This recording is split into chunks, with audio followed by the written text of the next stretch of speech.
गांव के बाहर एक पुरानी, टूटी-फूटी हवेली थी, जिसे लोग काली हवेली कहते थे। दिन में भी वहां जाने से लोग डरते थे, क्योंकि कहते थे कि वहां एक भूतनी रहती है, जिसकी आंखें आग की तरह जलती थीं। गांव के बुजुर्ग कहते थे कि सालों पहले उस हवेली में रूपा नाम की एक खूबसूरत लड़की रहती थी। उसकी शादी उसी हवेली में हुई थी, लेकिन शादी के कुछ ही दिनों बाद उसकी रहस्यमयी मौत हो गई। लोगों का कहना था कि उसे उसके ही ससुराल वालों ने धोखे से मार दिया, और तब से उसकी आत्मा वहीं भटक रही है।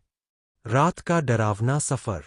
एक दिन शहर से आया एक लड़का राहुल उस गांव में रहने लगा। उसे भूत प्रेत पर बिल्कुल भरोसा नहीं था। एक रात उसने अपने दोस्तों से कहा, मैं आज उस काली हवेली में जाऊंगा और सच पता लगाऊंगा। गांव वालों ने उसे बहुत रोका, लेकिन वह नहीं माना। हवेली के अंदर रात के 12 बजे राहुल टॉर्च लेकर हवेली में घुस गया। अंदर हर तरफ धूल, जाले और अजीब सी ठंडी हवा थी। अचानक दरवाजा अपने आप बंद हो गया। तो राहुल घबरा गया, लेकिन उसने खुद को संभाला। तभी ऊपर से किसी के चलने की आवाज आई। ठक, ठक, ठक। भूतनी का सामना। राहुल धीरे धीरे सीढ़ियों पर चढ़ा, और जैसे ही उसने ऊपर देखा, उसका खून जम गया। सामने एक औरत खड़ी थी, लंबे बिखरे बाल, सफेद साड़ी और आंखें पूरी काली।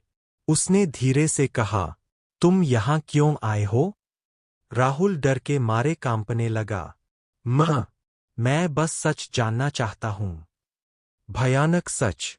भूतनी ने अचानक जोर से हंसना शुरू कर दिया। सच जानना चाहते हो? तो सुनो। उसने बताया कि उसे धोखे से जहर देकर मार दिया गया था, और उसकी आत्मा आज भी इंसाफ के लिए भटक रही है।